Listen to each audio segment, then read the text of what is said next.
राष्ट्र सर्वप्रथम, राष्ट्र सर्वप्रथम, राष्ट्र सर्वप्रथम, राष्ट्र सर्वप्रथम। राष्ट्र सर्वप्रथम की बात कार्यक्रम में आप सभी राष्ट्रवासियों का हार्दिक स्वागत है। आईएएस अधिकारियों के बाद नववर्ष पर 77 आईपीएस अधिकारियों को प्रोन्नति मिलने का रास्ता साफ हो गया है। मुख्य सचिव दुर्गा शंकर मिश्र की अध्यक्षता में हुई विभागीय प्रोन्नति समिति की बैठक में डीजी के 6, एडीजी के 2, आईजी के 5, डीआईजी के 33 पदों पर पदोन्नति प्रदान किए जाने की सहमति प्रदान की गई है। भारतीय महिला टीम ने ऑस्ट्रेलिया के खिलाफ एकमात्र टेस्ट में शानदार जीत हासिल की है। वहीं अब गृह मंत्री अमित शाह ने कहा कि हमारी टीम पर हमें गर्व है। हमारी टीम को ऑस्ट्रेलिया के खिलाफ पहले टेस्ट क्रिकेट में जीत मिलने पर बधाई। उन्होंने कहा कि आपने अंतर्राष्ट्रीय क्रिकेट में भारत की नारी शक्ति का शानदार उदाहरण पेश करते हुए इतिहास रचा है। उत्तर प्रदेश पुलिस एवं प्रोन्नति बोर्ड की ओर से यूपी पुलिस कांस्टेबल के 60,244 पदों को भरने के लिए नोटिफिकेशन जारी कर भर्ती का ऐलान कर दिया गया है। इस अधिसूचना के मुताबिक इस भर्ती के लिए ऑनलाइन आवेदन प्रक्रिया 27 दिसंबर 2023 से शुरू कर दी जाएगी, जो 16 जनवरी 2024 तक जारी रहेगी। इच्छुक अभ्यर्थी इन निर्धारित तिथियों में ऑनलाइन फॉर्म भर सकते हैं। साक्षी मलिक के संन्यास की घोषणा के बाद पहलवानों में काफी रोष था। वहीं जब केंद्रीय खेल मंत्रालय ने कुश्ती संघ की नई संस्था की मान्यता को रद्द कर दिया है, तो एक बार फिर साक्षी मलिक का बयान सामने आया है। साक्षी ने कहा कि यह फैसला पहलवानों की भलाई के लिए है। भारत में बीते एक सप्ताह से कोरोना वायरस संक्रमण के मामलों में लगातार इजाफा देखने को मिल रहा है। कोरोना वायरस के नए वेरिएंट JN.1 को लेकर पूरे देश भर में गंभीर माहौल बना हुआ है। इस वेरिएंट को लेकर सतर्कता भी लगातार बढ़ती जा रही है। एम्स के पूर्व निदेशक डॉक्टर रणदीप गुलेरिया ने खास जानकारी शेयर की है। उन्होंने कहा कि कोरोना का नया वेरिएंट अधिक संक्रामक है और यह तेजी से फैलने में सक्षम है। अरब सागर में करीब 217 समुद्री मील दूर पोरबंदर तट पर एक व्यापारिक जहाज पर संदिग्ध ड्रोन का हमला हुआ। जहाज के चालक दल में 21 भारतीय शामिल थे, लेकिन हमले में किसी के हताहत होने की खबर नहीं है। केरल में विपक्षी दल कांग्रेस के विरोध प्रदर्शन के दौरान पुलिस द्वारा आंसू गैस के गोले छोड़े जाने के बाद शनिवार को पार्टी के सांसदों और विधायकों समेत कई वरिष्ठ नेताओं ने दम घुटने की शिकायत की और कुछ को अस्पताल में भर्ती कराना पड़ा। पश्चिम बंगाल के राज्यपाल सीवी आनंद बोस ने अनुशासनात्मक आधार पर यादवपुर विश्वविद्यालय की कार्यवाहक कुलपति बुद्धदेव साव को पद से हटा दिया। लंबे अरसे के इंतजार के बाद हाल ही में भारतीय कुश्ती संघ के चुनाव संपन्न हुए थे, जिसके बाद संजय सिंह को भारतीय कुश्ती संघ का अध्यक्ष बनाया गया था। संघ के पूर्व अध्यक्ष बृजभूषण शरण सिंह के नजदीकी माने जाने वाले संजय सिंह को अध्यक्ष बनाए जाने के बाद खेल मंत्रालय ने एक बड़ा फैसला किया है। खेल मंत्रालय ने नए संघ को निलंबित कर दिया है। दिल्ली के स्वास्थ्य मंत्री सौरभ भारद्वाज ने सरकारी अस्पतालों में घटिया गुणवत्ता वाली दवाओं की कथित आपूर्ति को लेकर स्वास्थ्य सचिव के खिलाफ कार्रवाई की मांग की। घटिया गुणवत्ता वाली दवाओं की कथित आपूर्ति को लेकर उपराज्यपाल ने केंद्रीय अन्वेषण ब्यूरो से जांच की सिफारिश की है। लोकप्रिय जन जन की आवाज, सत्य के पुजारी, ना काहू से दोस्ती ना काहू से बैर, मार्ग पर चलने वाले, राष्ट्र सर्वप्रथम का उद्घोष। इंडिया दर्पण हिंदी दैनिक अपनी स्थापना के 28 वर्ष सफलतापूर्वक गुजारकर 16 दिसंबर 2023 को 29वें वर्ष में प्रवेश करने जा रहा है। समस्त राष्ट्रवासी, विज्ञापनदाता, पाठक, शुभ चिंतकों को इंडिया दर्पण दैनिक मदर इंडिया पत्रिका परिवार की ओर से हार्दिक शुभकामनाएं। राष्ट्रपति द्रौपदी मुर्मू ने राजस्थान के जैसलमेर में आयोजित लखपति दीदी सम्मेलन में भाग लिया। इस दौरान कार्यक्रम में सीएम भजनलाल शर्मा भी मौजूद रहे। समारोह को संबोधित करते हुए राष्ट्रपति ने कहा कि स्वयं सहायता समूह समाज के वंचित और पिछड़े वर्गों, विशेषकर महिलाओं को आत्मनिर्भर बनाने में महत्वपूर्ण योगदान दे रहे हैं। उन्होंने बताया कि हमने भारत को एक विकसित राष्ट्र बनाने का संकल्प लिया है और हमारा देश आजादी की शताब्दी मनाएगा। इस लक्ष्य को प्राप्त करने के लिए आत्मनिर्भर होना बहुत महत्वपूर्ण है, लेकिन यह केवल तभी संभव होगा जब देश की हर महिला आत्मनिर्भर और सशक्त होगी। वहीं सीएम भजनलाल शर्मा ने भी कार्यक्रम को संबोधित किया और अपने विचार साझा किए। लखपति दीदी सम्मेलन में उपस्थित मेरी प्यारे बहनों और बेटियां, सभी को नमस्कार, जोहार। गौरवमय परंपराओं की भूमि राजस्थान में आकर मुझे अत्यंत हर्ष का अनुभव हो रहा है। राजस्थान वीरता की परंपरा के साथ ही अपनी इंद्रधुनी संस्कृति, अध्यात्म, खान पान, वेशभूषा, लोक संगीत और नाटक, स्थानीय चित्रकला आदि के लिए भी प्रसिद्ध है। राजस्थानवासी पधारो मेरे देश की भावना से अतिथि सत्कार के लिए जाने जाते हैं। इस राज्य ने शांति, सद्भाव और भक्ति के अनेक आदर्श प्रस्तुत किए हैं। इस धरती को मैं नमन करती हूँ। स्वयं सहायता समूह द्वारा किए जाने वाले कार्य समाज के वंचित एवं पिछड़े वर्ग, खासकर महिलाओं को आश्रित होने की स्थिति से निकालकर स्वावलंबी बनाने में प्रभावी योगदान दे रहे हैं। इसीलिए इस कार्यक्रम को संबोधित करते हुए मुझे हार्दिक प्रसन्नता हो रही है। देशवासियों का प्रण है कि भारत एक विकसित राष्ट्र के रूप में आजादी की शताब्दी मनाए। इस लक्ष्य की पूर्ति के लिए हमारे आत्मनिर्भर होना अत्यंत आवश्यक है। लेकिन ये तभी संभव है जब देश की प्रत्येक महिला सबला हो, आत्मनिर्भर हो और सशक्त हो। राजस्थान की महिलाओं ने हमेशा अपनी कर्मठता से न केवल अपने परिवारों में बल्कि यहाँ की आर्थिक प्रगति में भी अमूल्य योगदान दिया है। इसी बात को ध्यान में रखते हुए केंद्र सरकार ने देश में 2 करोड़ लखपति दीदी बनाने का लक्ष्य रखा है। इसके अंतर्गत राजस्थान में 11 लाख से अधिक लखपति दीदी बनाने का लक्ष्य तय किया गया है। ये बहुत ही खुशी की बात है कि राजीविका, जिसका उद्देश्य राज्य की ग्रामीण महिलाओं का आर्थिक और सामाजिक सशक्तिकरण है, के द्वारा लगभग 3 लाख महिलाओं के लखपति दीदी की श्रेणी में लाया जा चुका है। इस संदर्भ में रूमा देवी का मैं उल्लेख करना चाहूंगी, जो एक ग्रामीण परिवार से ही आती है और राजीविका की ब्रांड एम्बेसडर बन चुकी है। उन्होंने सेल्फ हेल्प ग्रुप्स के माध्यम से अनेक महिलाओं की आगे बढ़ने और स्वावलंबी बनने में मदद की है और अपनी प्रतिभा के बल पर देश का नाम दुनिया में रोशन कर रही है।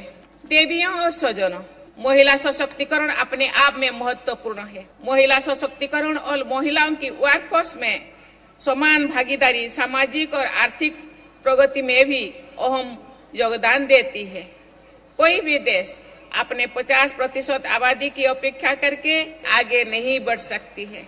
मैं कामना करती हूँ कि सभी बहनें आर्थिक रूप से समृद्ध और सामाजिक रूप से सशक्त होते हुए राजस्थान और भारत की प्रगति में अपना योगदान देते रहेगी।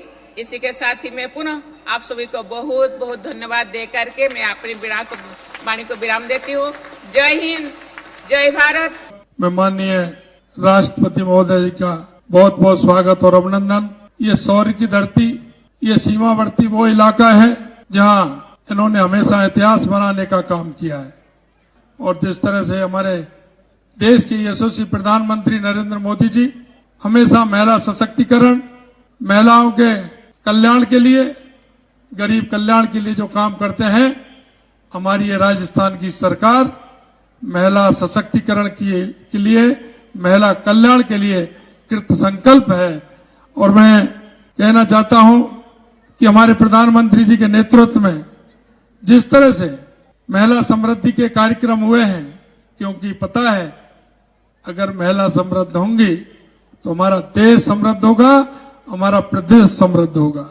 लखपति दीदी योजना की शुरुआत माननीय देश के प्रधानमंत्री नरेंद्र मोदी जी ने जिस योजना के साथ की थी, जिस विचार के साथ की थी, निश्चित रूप से उनकी ये सोच, क्योंकि हमारा देश अगर सशक्त हो सकता है तो महिला सशक्तिकरण के आधार पर हो सकता है। हमेशा देश के यशस्वी प्रधानमंत्री जी ने महिला सशक्तिकरण के लिए अनेक योजनाएं चलाई हैं, गरीब कल्याण के लिए अनेक योजनाएं चलाई हैं। मैं कहना चाहता हूं कि इस स्वयं समूह सहायता की वजह से 2 करोड़ माता बहनों को रोजगार मिला है। इस योजना में राजस्थान की 11,25,000 महिलाओं को लाभान्वित करने का लक्ष्य प्राप्त हुआ है। हम भी स्वयं सहायता समूह को और अधिक सशक्त बनाने के लिए काम करेंगे। एसएचजी में काम करने वाली लगभग 28 लाख महिलाओं को महिला सशक्तिकरण क्रेडिट कार्ड योजना के माध्यम से न्यूनतम दर पर 1 लाख रुपए का ऋण उपलब्ध कराने का रोड मैप तैयार किया गया है। हमारी सरकार ने राजस्थान के संकल्प पत्र में महिलाओं के लिए की गई घोषणाओं को अनुरूप हमने कुछ महत्वपूर्ण निर्णय भी किए हैं। हर जिले में एक महिला थाना स्थापित करने की हमारी योजना है। हर पुलिस थाने पे महिला डेस्क स्थापित करने के प्रयास किए जाएंगे। सभी प्रमुख शहरों में एंटी रोमियो स्क्वाड का गठन भी किया जाएगा। हमारे माननीय प्रधानमंत्री जी ने 16 दिसंबर से सरकारी योजनाओं के बारे में जानकारी देने, नागरिकों को सशक्त करने के लिए विकसित भारत संकल्प यात्रा की शुरुआत की है। और मैं इतना कहना चाहता हूं कि जो माननीय प्रधानमंत्री जी के द्वारा विकसित भारत संकल्प यात्रा है, यह उस गरीब कल्याण के लिए है जो पंडित दीनदयाल उपाध्याय जी ने अंत्योदय की को लेकर के अंतिम पायदान पर जो हमारा व्यक्ति खड़ा है, उसको किस तरह से हम लाभ दे सकते हैं, उस अंत्योदय के प्रण को लेकर के हमारी यह सरकार माननीय देश की यशस्वी प्रधानमंत्री नरेंद्र मोदी जी के नेतृत्व में चल रही है। मैं माननीय राष्ट्रपति महोदय जी से, माननीय राज्यपाल महोदय जी से आभार व्यक्त करता हूं। उन्होंने इस व्यस्ततम समय में से हमारे छोटे से अनुरोध पर माननीय राष्ट्रपति महोदय जी ने ये समय निकाला। निश्चित रूप से राजस्थान की जनता की तरफ से, राजस्थान के जन जन की तरफ से और हमारी जितनी भी इस कार्यक्रम में महिलाएं आई हैं, उन सभी की तरफ से मैं उनका बहुत बहुत स्वागत और अभिनंदन और बहुत बहुत धन्यवाद ज्ञापित करता हूं। उत्तर प्रदेश के मुख्यमंत्री योगी आदित्यनाथ ने नोएडा में गौतम बुद्ध विश्वविद्यालय के दीक्षांत समारोह को संबोधित किया। समारोह को संबोधित करते हुए सीएम योगी ने उपाधि प्राप्त करने वाले छात्र छात्राओं को बधाई दी। उन्होंने कहा कि बुद्ध ने कहा था, चुनौती को स्वीकार करना समस्या का समाधान है। इसके साथ ही उन्होंने बताया कि बुद्ध का जीवन बहुत ही रोमांचक व प्रेरणादायी है, देश और दुनिया को एक नई राह दिखाने वाला। इस मौके पर उपराष्ट्रपति जगदीप धनखड़ भी मौजूद रहे। कन्वोकेशन एक विद्यार्थी के जीवन में बहुत बड़ा पड़ाव भी है। इट्स अ माइलस्टोन, उसके जीवन का गेम चेंजर है। His efforts, endeavours, aspirations, dreams fructify into a degree. And today 7,914 students have got the benefit of it. My congratulations to you. एक बार फिर से जिनको डिग्री मिली है, मुझे भी मेरा दिन याद है, डिग्री मिली है, कब मिली थी, उसको आप कभी नहीं भूल पाओगे। आप सबको बहुत बहुत धन्यवाद, बहुत बहुत शुभकामनाएं। Thank you. आज के इस दीक्षांत समारोह में विश्वविद्यालय परिवार की ओर से और उत्तर प्रदेश की जनता की ओर से भी समारोह के मुख्य अतिथि और भारत के महामहिम उपराष्ट्रपति आदरणीय श्री जगदीप धनखड़ जी का हृदय से स्वागत करता हूं, अभिनंदन करता हूं। शून्य से शिखर की यात्रा कैसे होती है, संघर्षों से राह कैसे बनती है, इसके एक आदर्श प्रतिमूर्ति हैं हमारे आज के समारोह के मुख्य अतिथि, जिनका मार्गदर्शन कुछ ही देर में हमारे इस गौतम बुद्ध विश्वविद्यालय के उपाधि प्राप्त करने वाले इन सभी नए छात्रों को नए जीवन में प्रवेश करने के लिए प्राप्त होने वाला है।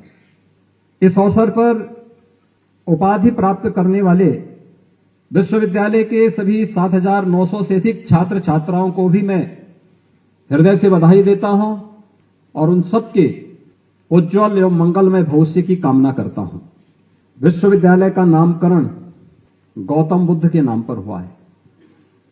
आपने गौतम बुद्ध के जीवन में बहुत सारी विशेषताएं देखी होंगी और जीवन के जिन रहस्यों को उन्होंने उद्घाटित किया था वे हर मनुष्य के इर्द गिर्द घूमती हैं।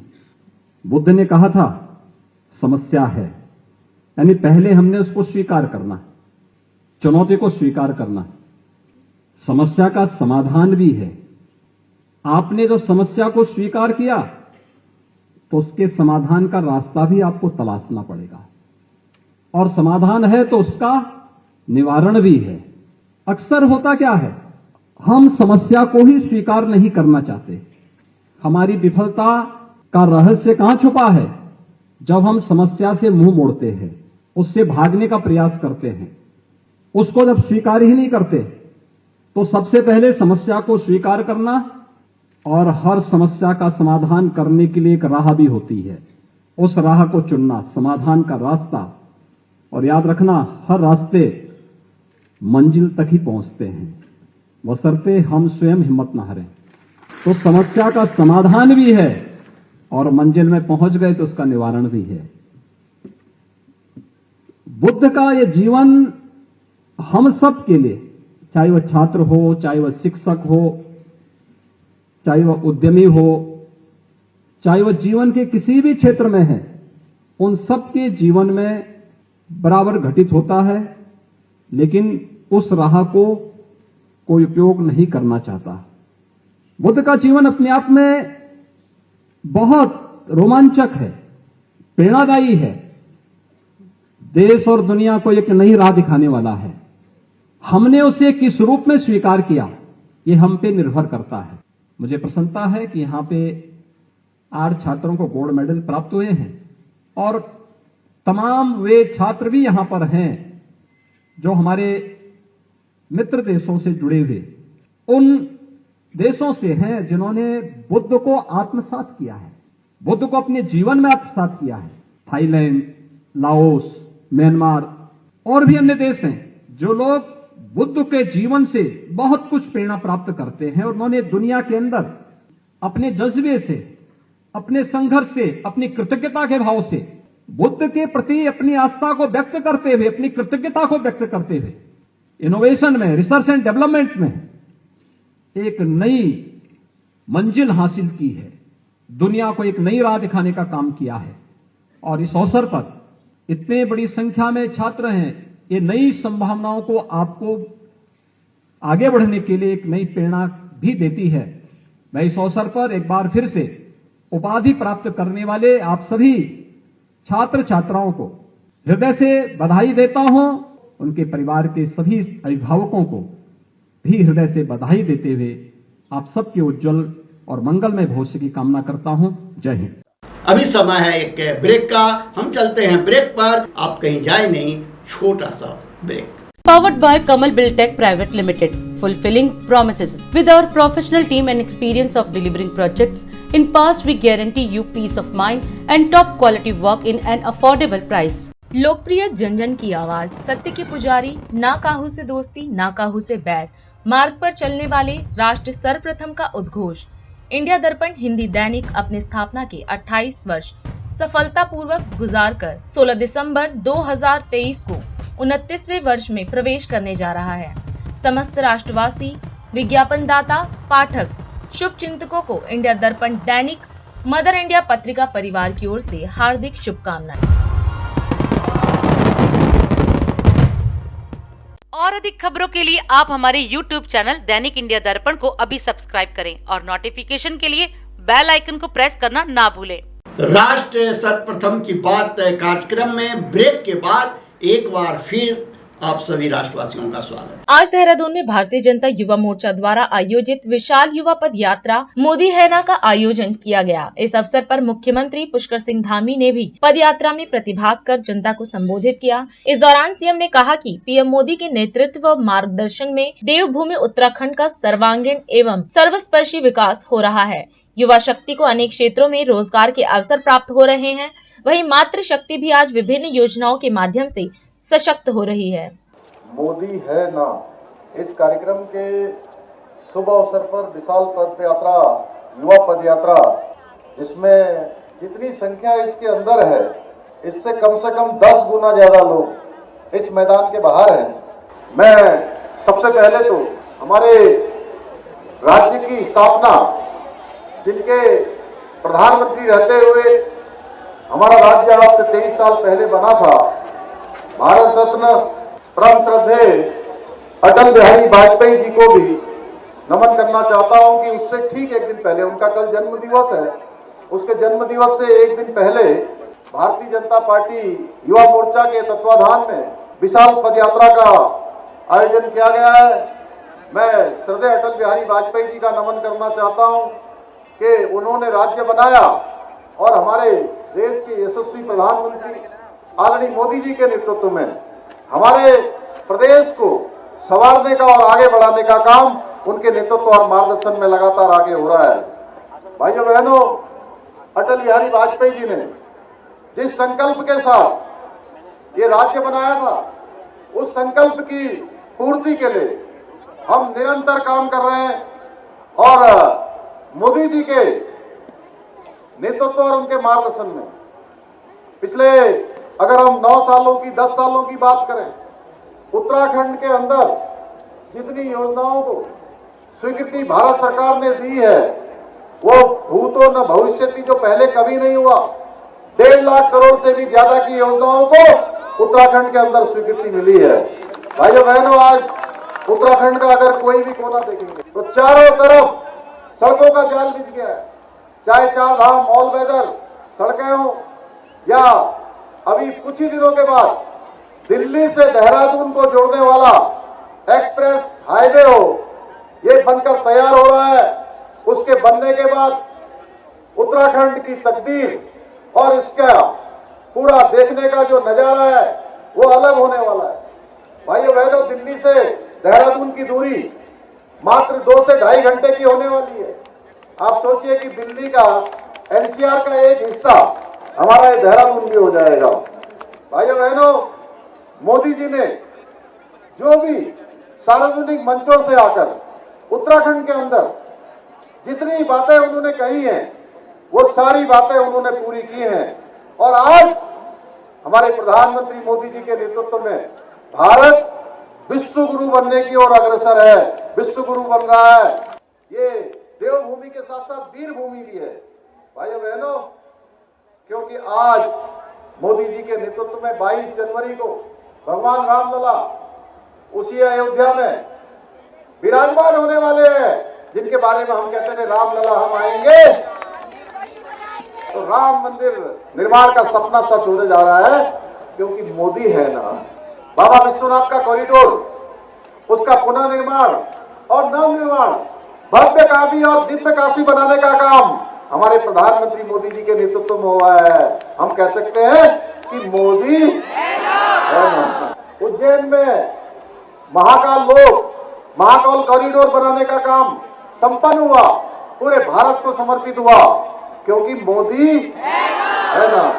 और हमारे उत्तराखंड में आप सब जानते हैं केदारनाथ और बद्रीनाथ का जो मास्टर प्लान है, उस मास्टर प्लान पर तेजी से काम हो रहा है। और केदारनाथ जी का तो जो पुनर्निर्माण का काम है 2013 के बाद जिस तेज गति से हुआ है, वो उत्तराखंड के लोग नहीं, भारत के लोग नहीं, बल्कि पूरे विश्व के लोग देख रहे हैं, क्योंकि मोदी देश के अंदर अभी नारी शक्ति बंधन अधिनियम जो कानून बन गया, मातृशक्ति के लिए एक प्रावधान बन गया, देश की आजादी में ऐतिहासिक काम हुआ और हमारी मातृशक्ति को आरक्षण का लाभ दिया जाएगा। क्योंकि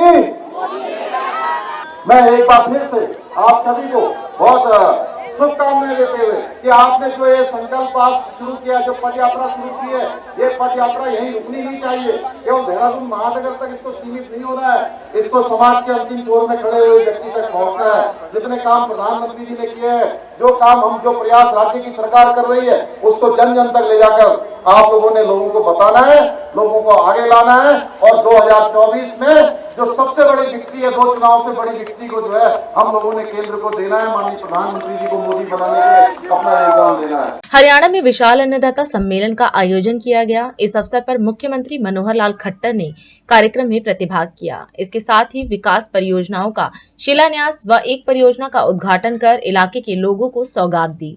इस अवसर पर कार्यक्रम को संबोधित करते हुए सीएम ने किसानों के नेता व पूर्व प्रधानमंत्री चौधरी चरण सिंह जी को विनम्र श्रद्धांजलि अर्पित की। इस दौरान सीएम ने हरियाणा के सिंघानी गांव में खेती पानी की व्यवस्था में हुई प्रगति की विशेष चर्चा की। उन्होंने कहा कि चौधरी चरण सिंह जी किसानों के नेता थे, वह सदैव किसानों के हितों में सोचते थे। सबसे पहले मैं किसानों के उस मसीहा जिन्होंने सारा जीवन किसानों के लिए लगा दिया, हमेशा हमेशा वो अमर रहे, उनको अपनी हरियाणा सरकार की ओर से मैं खुद भी चरणों में श्रद्धांजलि अर्पित करता हूं, उनका सम्मान पूर्वक अभिनंदन करता हूं। ये गांव सिंघानी गांव, ये इलाका, इस इलाके के अंदर बहुत मेरा, जब मैं संघ के काम में घूमता था, बहुत ही आना जाना घूमना होता था, चाहे पहाड़ी गांव हो, गिगड़ाऊ गांव हो, बरालू हो, झांझड़ी हो, कुडल हो, आसपास के सब गांव। और वो समय था जब हम कहीं शाम को पहुंच गए और मानो उस गांव में रात को रुके, जिस रास्ते से मोटरसाइकिल लेके मैं जाता था, अगले दिन पता होता था कि वो पूरा उस सड़क के ऊपर रेत का पहाड़ उड़ के आ गया सड़क के ऊपर, अब रास्ता नहीं है, बंद हो गया है। ये उस समय की बात है, सन 82-84 की बात। रेत उड़ के पहाड़ का पहाड़ आ जाता था रास्ते में। लेकिन आज चूंकि इस किसानी की, इस खेती की जो प्रगति हुई है और पानी की व्यवस्था यहाँ हुई है, चाहे वो आखिरी टेल तक पानी पहुंचाने की बात है, चाहे वो फुहारा सिंचाई से, टपका सिंचाई से, और खेती के इस बढ़ते हुए पगों में आज वो रेत भी नहीं हमें दिखता। आज जमीन उपजाऊ हो गई है, सोना उगलती है ही अपनी जमीन। तो इसलिए आप सब लोग बहुत बधाई के पात्र हैं। ऐसे उपस्थित सभी हमारे बुजुर्गों, नौजवान साथियों, माताओं बहनों, पत्रकार छायाकार मित्रों, इतनी बड़ी रैली, यानी देखा जाए तो आज एक रैली यहां है और एक रैली के इतने लोग सड़कों पर अभी भी हैं, अभी भी उस एक रैली के और लोग हैं। इतना बड़ा एक कार्यक्रम किया जेपी दलाल जी, आपके सब कार्यकर्ताओं का मैं अभिनंदन करता हूं, सबको बधाई देता हूं, बहुत बहुत धन्यवाद। भाइयों बहनों, जैसा बताया कि आज चौधरी चरण सिंह जी किसानों के मसीहा, हर समय किसानों के लिए सोचते थे। वो वकील भी थे, किसान भी थे, हमेशा सोचते थे। उन्होंने एक बार ये कहा 1971 में कि किसान सेंसस, एग्रीकल्चर सेंसस ये कराया जाए, और जो उसमें छोटा किसान है, सीमांत किसान है, सारी योजना उसके हिसाब से बननी चाहिए। उस समय का आंकड़ा आया था कि हमारे जो छोटे किसान हैं, पूरे सब किसानों का 51% ऐसे हैं जो 1 हेक्टेयर, 1.5 हेक्टेयर यानी 3-3.5 एकड़ तक ही उनकी जमीनें थी। आगे बाद में जमीनें बढ़ती चली गई और आज स्थिति यह है कि वो 51% से बढ़ करके छोटे किसान की संख्या 80% से पार हो गई है। भाई बहन, तो मित्रों, ये बहुत बड़ी एक ऐसी ज्वलंत एक समस्या, एक बात है कि किसान की आय बढ़ेगी तो कैसे बढ़ेगी। जैसा अभी बात आई कि हम मिलकर के खेती करने का स्वभाव बनाए, फसलों को हम इस ढंग से आगे बढ़ें कि हमारी कैश क्रॉप्स, हमको अच्छी आमदन की कैसे फसलें मिले, इसके लिए बहुत से प्रयोग अभी सरकारों द्वारा किए जा रहे हैं। तो इस नाते से किसानों के लिए पर्याप्त हमने काम किए हैं। अलग से भी कृषि मंत्री आपको बताते रहते हैं। मैं तो विकास की अगर बात करता हूं तो विकास के नाते आज जैसा कुछ उद्घाटन और शिलान्यास किए हैं, इसके अंदर 112 करोड़ के शिलान्यास और उद्घाटन आज किए हैं। और अगर मैं पूरे 9 साल का आपको हिसाब बताता हूं तो मुझे जो आंकड़ा बताया गया है, भिवानी जिले के अंदर हमने 13,800 करोड़ रुपया मंजूर किया, जिसमें से 10,400 करोड़ रुपया लग चुका है, बाकी सब पाइपलाइन में। अकेले लोहारू विधानसभा में 3,927 करोड़ रुपया मंजूर किया, जिसमें से अभी 2,421 करोड़ रुपया ये लग चुका है और बाकी 1,500 करोड़ रुपए के काम अभी पाइपलाइन में भी चल रहे हैं। बहुत व्यवस्था परिवर्तन की योजनाएं हमारी बनी हैं, सबका लाभ गांव में मिल रहा है, इसका मुझे संतोष है। हमने बुजुर्गों की पेंशन, ये कहा किसी बुजुर्ग को अब किसी दफ्तर में दरखास्त लेकर के कोई दस्तावेज नहीं बनवाना पड़ेगा, सरकारी अधिकारी घर में आएगा, साइन करा के ले जाएगा, ऑटोमेटिकली अगले महीने आपको पेंशन मिल जाएगी। IT का जमाना आ गया है, अब किसान को दर दर भटकने की जरूरत नहीं है। किसान ने क्या बोया है, केवल मेरी फसल मेरा ब्यौरा पोर्टल पर जाके चढ़ा दे, चढ़ाने के बाद उसकी बिक्री की व्यवस्था सरकार करेगी, और सरकार अगर जब खरीद लेती है तो उसका पैसा सीधा उसके खाते में जाएगा। अन्न पैदा करके उनकी सेवा करना, उनका पेट भरना, ये हमारा किसान करता है। ये त्याग की मूर्ति है। छोटा किसान केवल खेती पर नहीं निर्भर रह सकता, वो अपनी और कमाई को करना शुरू करेगा तो निश्चित रूप से वो आगे बढ़ेगा। अंत में मैं इतनी बात आपको कहकर के अपनी बात को समाप्त करूंगा कि जेपी दलाल जी ने कुछ विषय हमारे सामने रखे हैं कि इस इलाके में कुछ और डिमांड्स हैं या कुछ किसानों को मान सम्मान बढ़ाने के लिए कुछ बातें इन्होंने रखी हैं। मैं विश्वास दिलाता हूं हम अधिकारियों से सबकी फिजिबिलिटी लेंगे और फिजिबिलिटी लेकर के जो जो चीजें संभव है सब चीजें करेंगे, कोई कमी नहीं छोड़ेंगे। और अधिक खबरों के लिए आप हमारे YouTube चैनल दैनिक इंडिया दर्पण को अभी सब्सक्राइब करें और नोटिफिकेशन के लिए बेल आइकन को प्रेस करना ना भूलें। आज हम इस कार्यक्रम में आपसे विदा लेते हैं। आप अन्य खबरों के लिए बने रहे। राष्ट्र सर्वप्रथम, वंदे मातरम, जाग उठा है भारत। राष्ट्र सर्वप्रथम, राष्ट्र सर्वप्रथम, राष्ट्र सर्वप्रथम। राष्ट्र स्वर्ग हम